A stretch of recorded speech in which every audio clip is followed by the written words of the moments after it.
Okay, hopefully everybody had a chance to get a little bit of stretch break. We have our second speaker, Dr. Karen Lloyd, a psychologist, will open your eyes to a serious public health risk rivaling obesity and smoking.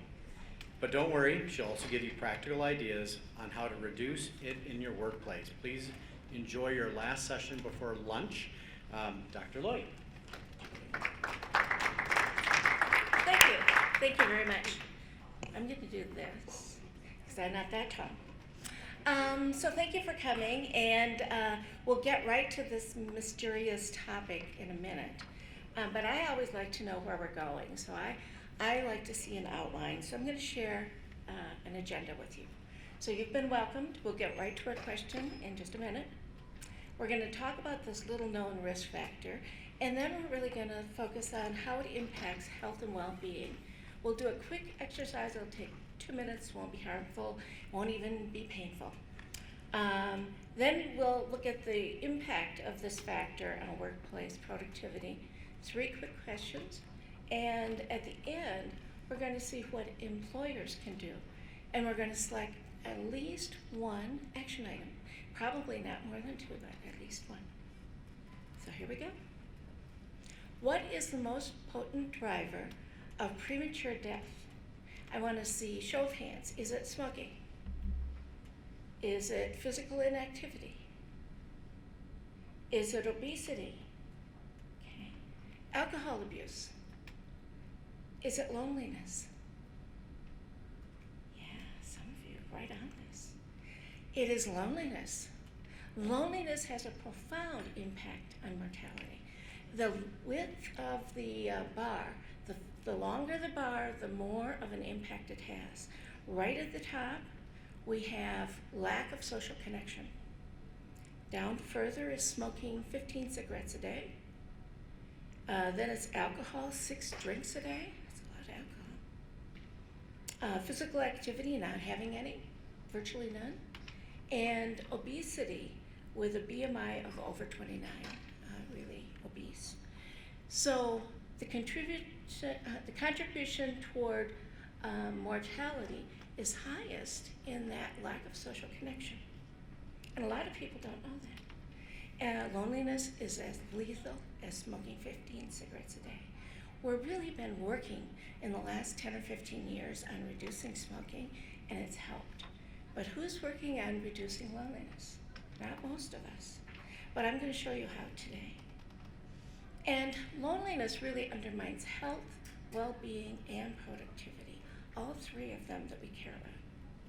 So when we think about modifiable health risk factors, we tend to think of the things that are on the left.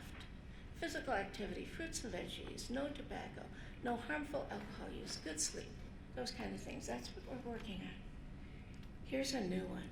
I think we need to talk about social connections and how to increase those social connections. The scale of the problem, there's tons of research out here on this. I read like over 40 research articles, but it's not going to be painful. I'm not going to recite them to you. But the scale of the problem is really epidemic. 3 out of 4 adults feel lonely. And while 54% feel moderately lonely, there are 22% of adults that rate themselves highly lonely.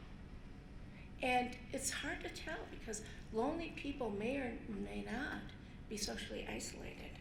You can't tell by looking. When we think about isolation and loneliness in the workplace, we're really talking about 3 big areas, and each of these has a whole set of research on it. Physical health, cardiovascular, metabolic, and immune system is much compromised with people that are lonely or isolated or both. The mental health, and that the physical health really is the early deaths. Mental health, because depression, one of the symptoms is withdrawing and feeling lonely. It's a little harder, but there's good solid research, and we're talking lots of it about mental health impacts of loneliness, addiction, and suicide.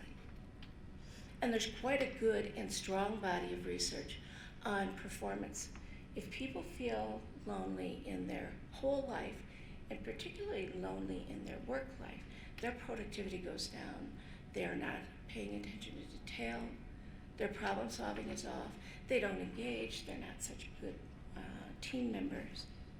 So we really care about this. But the good news is there are lots of ways to become less lonely as individuals and also to create a less lonely workplace. But we're going to look at some research, and then we'll go to the practical ways to implement programs to reduce loneliness. By the numbers, loneliness increases the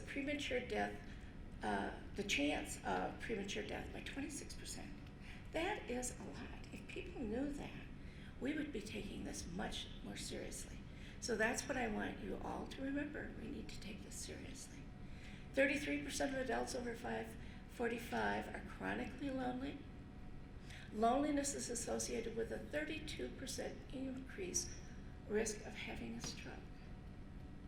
1 in 5 American students are bullied all the way from kindergarten up through graduate school. This is not just elementary school, it's through the years. And this is a really sad statistic. The second leading cause of death is suicide for Americans aged 10 to 14 years, 15 to 24, 25 to 34. Second leading cause of death. The leading cause is accidental injury, generally like car accidents. The loneliest periods and the loneliest people. Loneliness peaks among the young and among the old. So 40%, when they're asked, are you often or very often feeling lonely, 40% of 26 or 16 to 24-year-olds are lonely or very lonely. 29% of those that are 65 to 74, 27% over 75. The loneliest people are those that are single, they live alone or with their dependent children, and they have low incomes of less than $35,000 a year. So that gives a picture of really who this is impacting most. Here is a HealthPartners snapshot. So in part of 2015 and part of 2016, we actually did some surveys and we asked, how lonely are you in your daily life? So we asked our members on a scale of 0 to 10, with 10 being higher levels of loneliness. We found 3 things: that females reported greater loneliness than males, the youngest age band, the 18 to 24-year-olds, had the greatest level of loneliness, and it mattered what kind of insurance you have, which is curious, but commercial had the least loneliness. Those on Medicare plans in between and those on the Medicaid products had the most loneliness. So youngest and poorest is the same as we saw in the research. So that's pretty telling. But there's a paradox that's built into loneliness. Sometimes we're alone and we don't even feel lonely. Other times we're with a crowd and we still feel lonely. I think in our culture it's very stigmatized. It's hard to admit to ourselves that we feel lonely because maybe it's too close to being not popular. And the experience for loneliness is different in different people. Not only that, but it's different at different phases of life. The loneliness you might have felt as a 20-year-old is not the same loneliness you're going to feel as a 40-year-old. So it changes over time. So here's the 3-question quiz. I want to ask, do only the close relationships help protect our health, well-being, and productivity? What do you think? How many think yes, only the close? How many say no, not only the close? You guys are so smart. Maybe you don't need this presentation, but I'm glad you're here. Don't leave. So you're right. All kinds of relationships count. And in fact, we're going to do an exercise in a few minutes that shows you even those more distant relationships, as well as intermediate and close relationships, they all help our health, well-being, and productivity. So does having difficult or conflictual relationships, does that impair our health, our well-being, and our productivity? How many say yes, it impairs? How many say no, doesn't impair? Okay. I don't actually have this, so it's a little bit of a trick question. It does not, you don't get the boost that positive, supportive relationships have, but I didn't go deeply into the research of how conflictual is conflictual enough, and does it take you below baseline? So I'm going to do that in my next presentation. But at least we know that having conflict in relationships is not helpful. We don't know if it's absolutely harmful. And if social connections and social connectedness is so powerful in making you healthier and having higher well-being, if I have that, can I keep or even add to my bad habits? How many say yes? How many say no? Yeah, the answer is no. No, that's not what we're here for. So I am trained as a psychologist and a researcher, as well as a clinician and an educator. And I'm going to take less than 2 minutes and tell you how researchers think about the issue of loneliness. So all the way to the left-hand side, social structural conditions. This is the culture we live in with its norms and values. This is also socioeconomic factors, whether we're privileged or we are discriminated. It can be differences between rural and urban, even changes that impact the society, like the Great Recession, which thankfully we made through. Social networks, the next one is actually your own social networks. This is the network structure, the size of your social network and the proximity. Do you have friends that are reasonably geographically close to you? Or are your friends all over in other countries, that kind of thing? Reciprocity, this is, are you giving and receiving in that relationship? So if you're a piano teacher of 10-year-olds, you are in a social relationship with your student, but it's not reciprocal. The teacher is in charge and the student is receiving education from the teacher. Your social ranking in your network matters. So people with high social ranking in a network are at the kind of the center of the network. If you think about it as a spider web, people at the center have connections with lots of people in that network. People that are on the fringes have connections only with maybe 1 or 2 people. And people at the fringe of the network have lower rank, and social rank within the network counts. How active your network is, how often you're seeing people face to face versus non-visually being in contact, the duration and the intensity of the relationships in your social network count. The third column is the supports and resources that mediate or modulate how your network works. So it's whether you have social support or actually there's conflict in your network and your relationships. Whether you have access to the basics like food, jobs, healthcare, housing. Whether you have meaningful social roles matters, and whether you have a sense of interpersonal connection.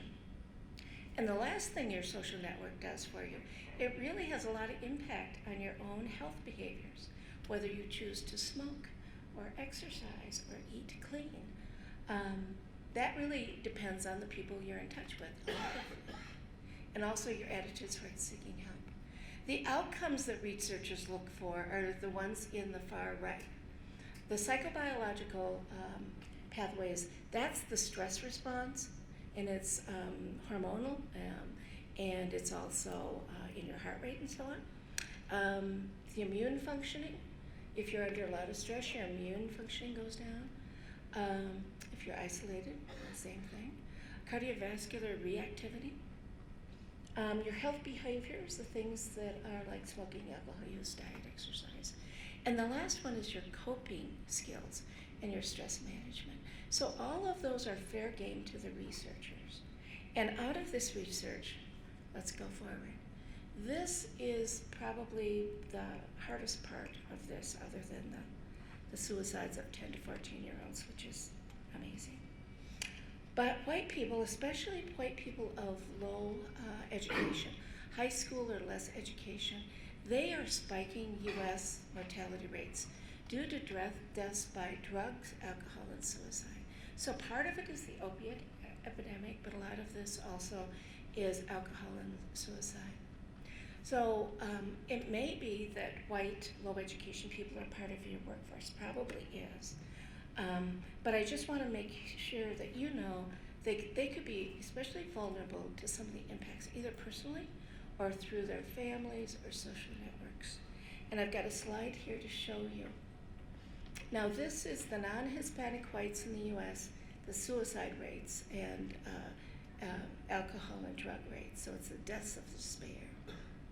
And those are all people in Germany, France, Sweden, Canada, UK, and Australia. Most of them are kind of steady or kind of going down in the rates of deaths of despair. Ours is going up.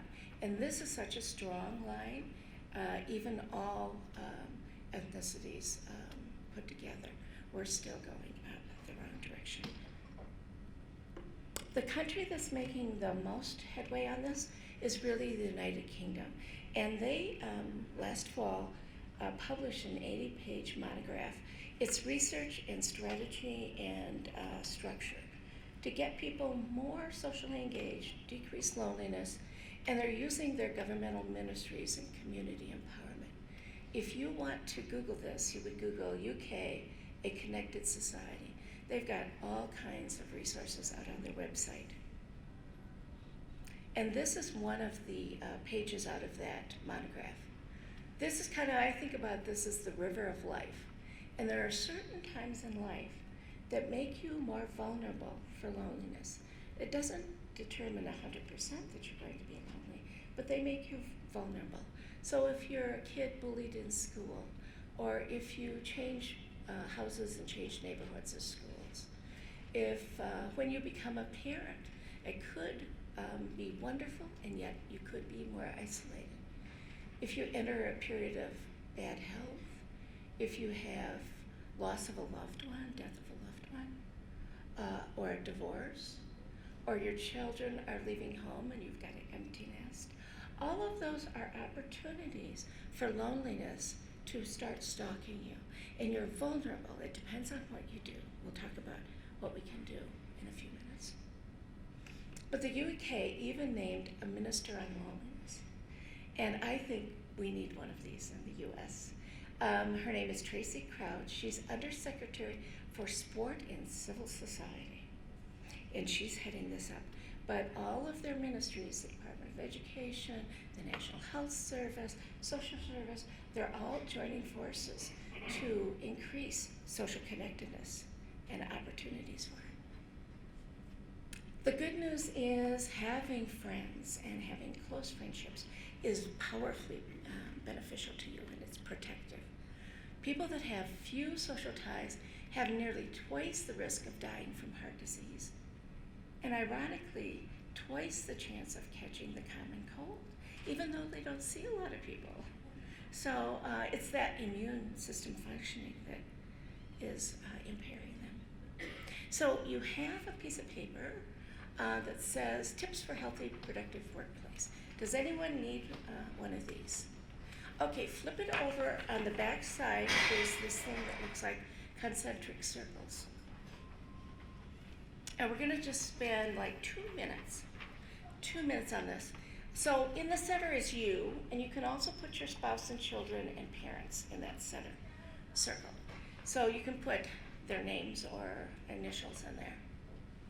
But then what I want you to do is think about people that fill in those layers of your social network and put their initials where they belong.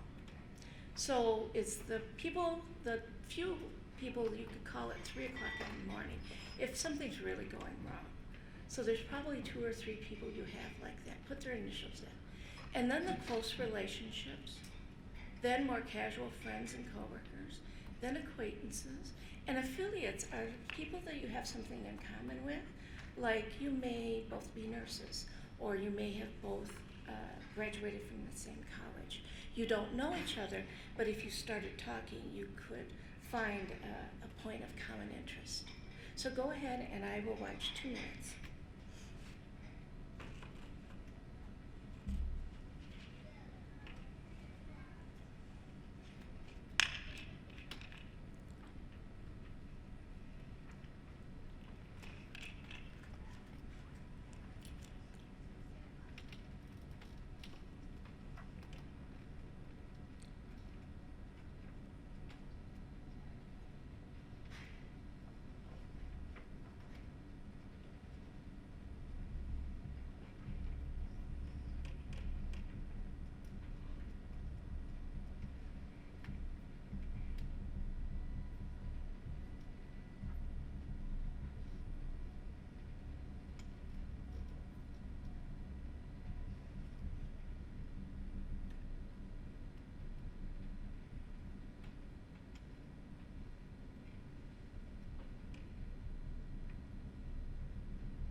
Okay, that's 1 minute. 1 more minute.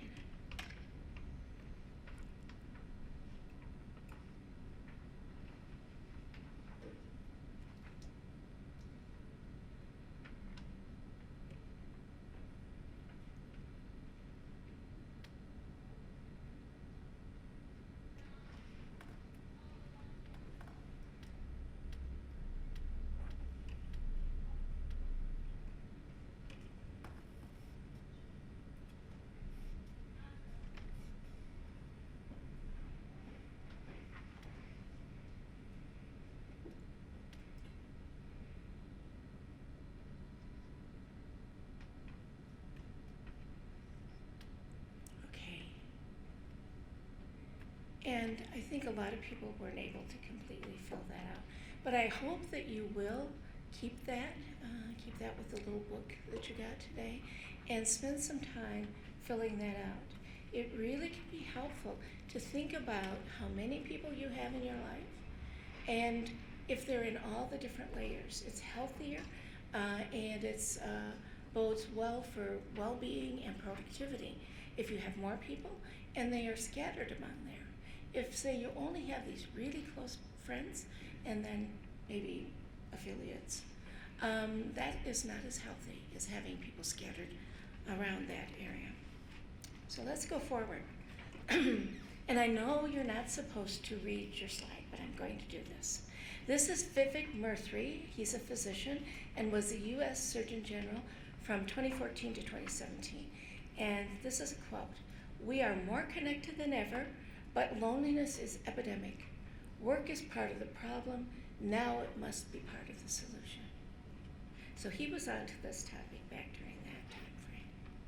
In the UK, when they try to put a price what the cost of loneliness is on employers, they start in the green with the loneliness research, and this is all very research-based. They start with the green and then they go up to the red. So people that are more lonely have poorer employee health outcomes, and those poor employee health outcomes really leads to more days absent due to sickness, which is a cost. It also goes to poor relative or dependent health and more days for the employee losing work, being a caregiver for somebody that needs to go to the doctor or otherwise needs to be taken care of. Go back to the green.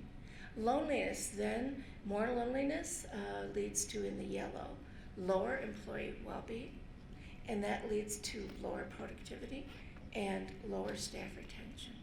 When the finance people in the UK put dollars, or actually pounds, to this, they took these 4 cost drivers: increased work days lost due to sickness, increased work days lost due to caregiving, decreased productivity, decreased staff retention. And what they did is they came up with 2.5 billion pounds, most of it in the private sector. And I made the exchange rate for October 2017 because that's when the research was published. And I converted to dollars. It's $3.3 billion US. But I thought about the size of our economies and the size of our nations. So I just went to the population of the US versus the population of the UK. And we're about 5 times as big, so I multiplied that and came up with approximately 16.5 billion costs to US employers, this issue of loneliness. So that's a lot of money. The good news, and I think a lot of you are human resource professionals and very insightful on this, you probably know having a best friend at work makes a huge difference. Just 30% of employees have a best friend, not the best friend, but a best friend at work. But they're 7 times more likely to be engaged in their work. They're better at engaging customers, higher quality work, higher well-being, and they are less likely to get injured on the job. I knew those other things, but I didn't know about the injuries. Those without a best friend, 1 in 12 chance that they're going to be engaged. And researchers are starting to talk about social connectedness as a need, like a hardwired need for social connectedness, just like food and water. And this isn't proven yet, but this is the way several of the leading researchers are starting to talk. One of the things is we have expectations about inclusion, and we feel loneliness in certain situations and not others. If you're going to the grocery store, and unless you live in a big city and go to the corner market, a block or 2 from you, or in a tiny town where you know everybody and you expect to say hi to people, but for most of us, we go to the grocery store, we're not expecting a social interactions. We're not expecting it, so we don't feel lonely at the grocery store. But if you are on a team that is working on a project, one of the things you would think is, well, we should have teamwork. If you feel kind of excluded, you could feel very lonely at work. And there are people like that.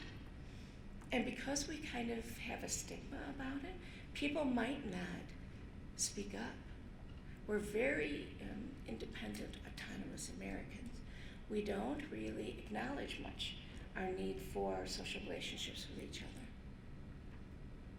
And some of the research on the lack of productivity points to the fact that people that are feeling kind of not in sync with their team, not in relationship with people on the team, they're doing things to mask those feelings. That probably distracts them from being the best that they can be on their task performance, their contributions to the team, even their role relationships. So what do you do as an employer? What do you do? Have more happy hours, more lunches, more ping pong tables? Well, I don't know. Those things are good, but I don't think that solves the problem. And this is a Yale professor that says no. You really need to work on creating higher quality interactions. If you're working on higher quality interactions and you're doing a lunch or a happy hour or a ping pong table, maybe that works together. But just the act of going out to lunch or having a ping pong table, that is not going to get what you need. So Dr. King says what we really want to do is foster these kinds of things in the workplace. Respectful listening, taking the perspective of others and really assuming good intent, increasing trust by encouraging information sharing and shared problem solving. These things make people feel included, and you can see how that would be. Loneliness is contagious. It spreads through social networks. We were talking about a social network as being kind of like a spider web. It's a web of people that all know each other. Maybe not every single person knows everyone, but they have linkages. People on the periphery are either leaving the group or they're not letting to go into the insides of the group. So they are not being befriended, and they may actually be pushed out a bit. And before they leave, they transmit feelings of loneliness. There's research on this. And that social fabric, which is the social network, really can unravel from people on the exterior sending these loneliness messages because people pick up on it. And when they pick up on it, they mirror it. The opposite is true too. Kindness is catching. Pro-social behaviors also spread through networks. So this is a randomized controlled design, gold standard. It's a Coca-Cola bottling plant where they had 3 sets of employees. One were the givers, one were designated randomly to be the receivers, and the controls knew nothing about what was going on. So the receivers were asked to make lists of what people could do to be kind to them at work. So it was something like each person made their own list, but they said something like, say good morning to me, smile at me, wish me a good day, ask me about my kids. At the end of the day, wish me a good evening. So the givers were asked to practice 5 acts of kindness per week toward the receivers. So the outcomes were good, both in the short term and the longer term. Short term, both the givers and receivers had feelings of more competence and autonomy at work. All of us know you like to not be micromanaged. Feeling autonomous at work is kind of a good thing. The longer term, the receivers were happier. They were getting all these like, how are your kids? Have a good day. The givers had more satisfaction with their lives and also with their jobs. And the unexpected thing is the givers' kindness inspired more kindness. The people that were receiving the kindness acts, they actually started acting kind to others. They had 278% more acts of kindness by these people that were designated to receive, not give kindness. But they did. They started giving kindness. 278% more than the controls who were clueless. I think this is really telling. And that means it doesn't take a lot to change a workplace or a team. So this is the second time I'm going to read you a slide, and this is the last time. But I thought this was really interesting. This is the Harvard Business Review, and it's at the beginning of a article about workplace interactions and loneliness and inclusion and exclusion. So I'm typing this in a nearly silent co-working space. All of us here at Harvard Business Review are intently focused on our computer screens. The tap of our fingers on the keyboards, the occasional rustle of paper, and a clink of a coffee mug landing on the desk are the sounds of work. Look into our screens, though, and you will often see a noisy, sometimes raucous place. We're commenting on news stories and checking on projects, sharing photos of kids and cats. Is this kind of interaction enough? I don't think it's totally enough, but it certainly is a good way to have a work team. Vivek Murthy, who was the U.S. Surgeon General, had to assemble a staff of people that were going to work with him on America's health problems. So he picked the best and the brightest, and they generally didn't know each other. He, at the beginning of his meetings, set aside 5 minutes, and people could share personally meaningful photos of family, of a vacation, of a book they were reading. He called it the inside scoop, and he swore that this made this team gel because they got comfortable in interacting. They got to know each other a little bit in a way that was safe. People only shared what they wanted to.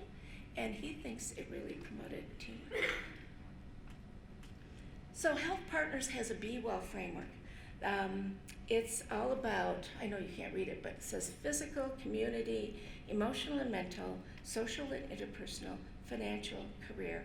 And right in the middle is finding meaning and purpose through healthy living each day in a way that is consistent with your values and beliefs. We are starting a conversation in the near future with our 27,000 employees about the importance of loneliness and how they can combat it. And one of the things we're using is the Unlonely Project. This was formed as a website by a Harvard faculty member. And it uses art and technology to promote social engagement and inclusion. I think it's really interesting. And it was designed to improve health and well-being. So this Harvard doc, his name is Jeremy Noble. He's board certified in internal medicine, preventive medicine, and he also has a master's from Harvard on epidemiology and health policy. And he teaches. So how does this website work? I'm going to show you an example in a minute, but it's broken into watch, do, and share. So you watch a film. He has a contest every year, and people from around the nation send in these little film clips about social connections. Some of them are as brief as 4 or 5 minutes. Some go 15 or 20 minutes. But it's available, it's free, it's out there. If you want to use this, you can. They're curated, these little films. The winners of their competition are put out there. There are 40 or 50 films out there. Curated, so they're put into categories. So there's a category on caregivers, there's a category for veterans, there's a category for campus life. And you watch the film, then you do the reflective questions, or there'll be a quick little exercise like draw a symbol that kind of distills what you learned out of that film, or write yourself a little post-it note of what you learned and post it someplace where you'll see it for 7 days.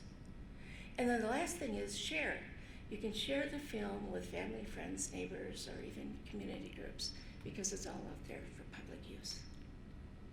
So we're going to watch one of these films. Each film is so different from the other, so if you want to go out there, you can Google the Unlonely Project. This is going to be 4 minutes, and we'll take a look at this now. Good night. Hello, young lady. Enjoy your weekend, my love. What's up, brother? Got it? Have a good night. Enjoy. Lumberjack. Good to see you, brother. Hello, sir. Step right up. This job as a station agent is something I feel like I was born to do. BART's Bay Area Rapid Transit. It's the subway system here in the Bay Area. I've been working at BART for 20 years. I've chosen to live out of the area. Decision I made in '99, so my daughter could go to a public school that's blocks away from the house. That was a sacrifice. It's a 2-hour commute, each direction. Growing up, I felt like I was in a box where I was separated from other people. I was very shy and withdrawn, and I had a speech impediment. People were engaging and moving about and living a life, and I was an observer, and I didn't like that feeling. Being in a booth reminds me of that feeling. You know, I don't want to be the person who separates themselves from life. It took me a while to realize that part of being in that situation is self-imposed. If you're in a corner or in a box, it's not necessarily because someone put you there, it's because you've agreed to be in that box. Once you realize that no one put you there, you put yourself there, and you're responsible to come out of the box, everything starts to change. But when I see other people who may be in that situation where they feel like they don't belong, I feel responsible to show them that they do.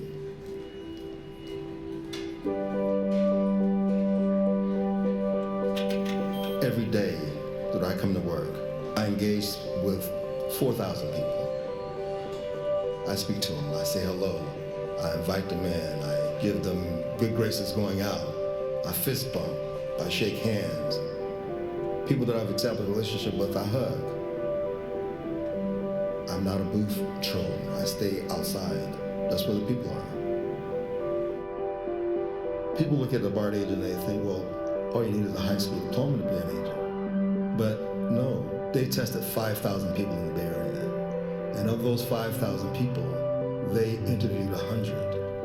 And of that 100 people, they hired 30. And I'm one of those people. I went to Berkeley. I was accomplished. I had my own business for 7 years. It's a fantastic thing. Being able to look out and see the world as it is. The homeless, the hurt, the happy, the focused, the different walks of life that I engage in is all beautiful. I'm happy to be a part of it. Stepping forward and saying hello to someone and occupying someone else's space and learning about that person is the easiest and the best thing in the world. I can do this every day.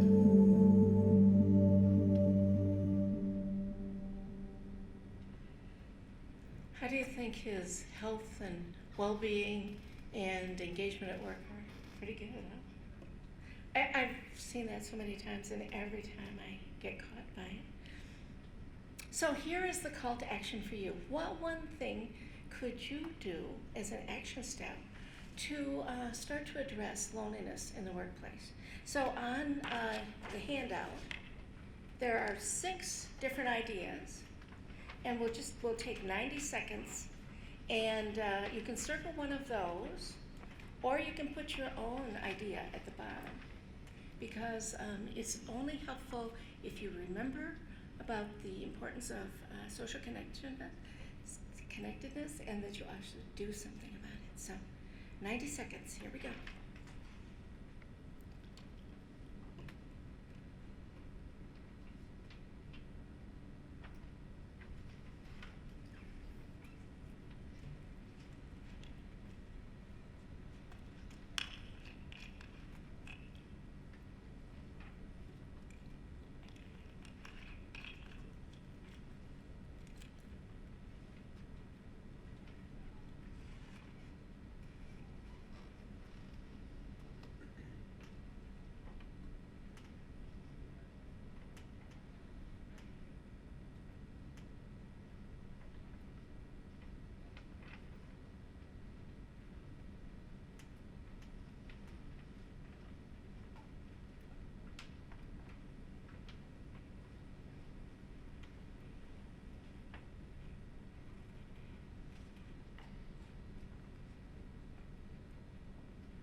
Okay, and you're going to save this, right?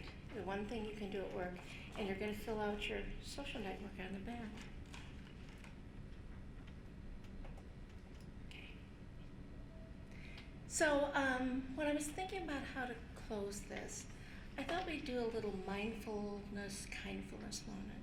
There is no such thing as mindfulness, kindfulness, so I put a little copyright up here for us. But I am going to send you forth in a few minutes, not exactly now, with kind of a meditation. So I will give this to you. May you be healthy. May you be happy. May you be strong. May you be prosperous. May you be productive. And may you be peaceful. And a deep breath. I am a psychologist. What do you expect? Okay, let's do it together. Okay, together. May we be healthy. May we be happy. May we be strong. May we be prosperous. May we be productive. May we be peaceful. Deep breath. So I did this for my department a few months ago, and one of the supervisors was having a meeting, and at the beginning of the meeting at HealthPartners, we do these Be Well moments. She said, let's do a Be Well moment, and she did this, and I was so touched, and everybody really got involved in it, and it was just a nice, cleansing place to start a new meeting, which are generally about problem solving. Anyway, so I have one other thought for you. Remember that social connections are so important to health and well-being and productivity. So what is the difference between illness and wellness? In illness, it's all about the person with illness. It's about the I. In wellness, it's the social connections often, and it's about the we. So with that, I am open to questions. And we have people with microphones who are really wanting to use them, so please ask away.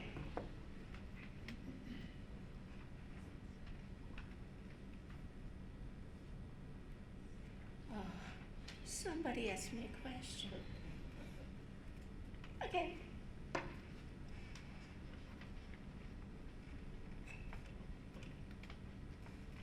I'll ask a question. So, do you know of any relationships between the use of social media and the younger generations and their level of loneliness? Yeah, there's quite a lot of research on that. And what it says is that depending on the age of the child, more media and more social media can be worse. So really there's probably an optimal point, depending on the age, that might be an hour or two a day. But some kids, especially teenagers, get involved in it so much that if you take all the times they're looking at their phones throughout the day, it's like 4 or 5 hours or more. And that's when it starts to be associated with much greater levels of isolation and loneliness. And they're kind of preoccupied in doing things that seem social, but they're not fulfilling in the same way as being with friends or even talking on the phone with friends. So there is quite a body of research. I think it's impractical to suggest that that's going to go away, but I think that parents need to limit it based on the age of the child. Any other questions? I just have a comment about that. Yeah. I'm glad you brought that up because occasionally I'll drive my son to school. We pick up his girlfriend, and she'll get in the car, and they don't even acknowledge each other. And I'll look at them and say, "Can you guys say good morning or hello to each other?" Well, they've already been texting each other for the last hour, but it's like they're missing that personal connectivity. It kind of reminds me also of Facebook, where to me it's a year-long Christmas card where it gets back to the loneliness thing where you read about how wonderful your kids are and this and that, and I'm sure the person that's reading that is like, wow, I wish I could improve my life. So there was a note up there from that doctor that said the social connectivity or the social media, there's a relationship in my mind, in his is the loneliness is directly related to social media. I'm convinced of it. So just had to throw that story out about my son because it just blows my mind every time she gets in the car and they don't even look at each other. Yeah, and I think that they're developing habits that might be hard to break, so unless we talk about it. And I think that's true for adults as well, especially the younger adults, but for all adults. I think we kind of think we're getting our needs done, but we're curating our lives and posting something that's, like you said, I love that idea, a year-long Christmas card, all the best things of my life. And it's not the reality of my life often. Yeah? Hey, Karen. I was thinking about that graph that you have up there about the suicides, and if I understood it correctly, that's actually non-Hispanic whites, is males? No, it's white anything? people with Okay. low education, high school or less. All right. I think I've seen in other places that the suicide rate for non-white Hispanic males is going up at this just alarming rate as well. It makes me think of something Nico just asked about. And I'm thinking about what non-white or young males are doing these days that they didn't used to do 20 or 30 years ago. Is there any causal reasons that you have read about or that you know about that would be causing these things to happen, that would be causing the loneliness, kind of a root cause of it? Well, I think that, society seems more divided. I think people of different political and other kinds of spectrums are not thinking of ourselves as Americans. I remember after 9/11, even my community that had never really, we got together for Neighborhood Watch, but we had to do that 3 times a year whether we wanted to or not, or we had to take our signs down. But they started having weekly potlucks. People were very kind to each other, if you remember, after 9/11, because we didn't know if you had a friend or relative or something. I think we've entered a time when we're not kind to each other much at all. I think we've established that we really live in 2 different camps and we don't understand each other, we don't want to. I think that is a piece of what's going on. And I think that if you feel like you're an out group and discriminated against, either in real time or historically, I know the highest suicide rates by ethnicity are for American Indians. And they've never really had a chance to tell their story about living well and then having their land taken away, being sent away to live on prison reservations. I think it depends on historical trauma. And then I think that we're just being kind of callous with each other. I think choosing to be civil and choosing to be kind, you don't know if the person you're talking to has just had their mother died last week, or they're having problems on the job, or their kid is in trouble with drugs or alcohol. You don't know. People look pretty good. People present themselves pretty good. But I try to be kind. And I think it's never lost. If you're having the best day of your life and I smile at you and wish you a good day, well, all the better. But if you're having a horrible day, but you're still smiling and at work, and I say, good to see you, have a good day, those little things count immensely. And we can tackle this together. It doesn't take lots of money, it doesn't take lots of effort. It's kicking off the way we treat each other is more respectful and more open and more willing to listen. Treat each other like people. Other questions or comments? I don't know, do other people agree with that? Yeah. I was thinking in bullying, the bullying epidemic in public schools especially, that there's a kindness curriculum now that they're introducing, and so I think that's the same way. And I also think about your graph that showed that in America we have this skyrocketing. Is that the suicide? It's the deaths of despair. It's deaths of despair. suicides, alcohol, and drugs. Yeah. Do we really even want to be around each other? I think is really what I saw. When I saw that, and I can personally relate to what you're saying about just paying attention. And the video about, I think the tagline in the middle was acts of intention. I think I wrote that down right? Mm-hmm. He lived his life with intention in everything that he did, whether he felt it like it or not. Probably some days he was there, he was in the moment. And I think there's little things in the workplace from a health perspective we can do and influence. I'll just praise the company that I work for. I think we have a group of just great leaders that continually say, thank you for presenting that, thank you for sharing, thank you for this. And that goes so far, just to be courteous. So, and I also got a piece, there was a line in there about respectful living or respectful listening. Mm-hmm. We hear all the time, active listening, active listening. When somebody tells me to be actively listening and I'm busy, I'm like, it makes me mad when they say that to me. But if they said to me, we promote respectful listening, that makes me feel that I really should take the time to listen to you, thoroughly, and that would maybe change the perspective on that. That's just my 2 pieces for today that I'm going to take back. So. Because so often when we're listening, we're formulating our response. We're really listening with half an ear, but we're thinking about, well, what's our position on that? Did you have that? Okay, it's time for lunch. Time for lunch. Thank you, guys. We're going to move back to the room that we started in and have lunch, and then we'll have 2 more speakers to wrap up our afternoon.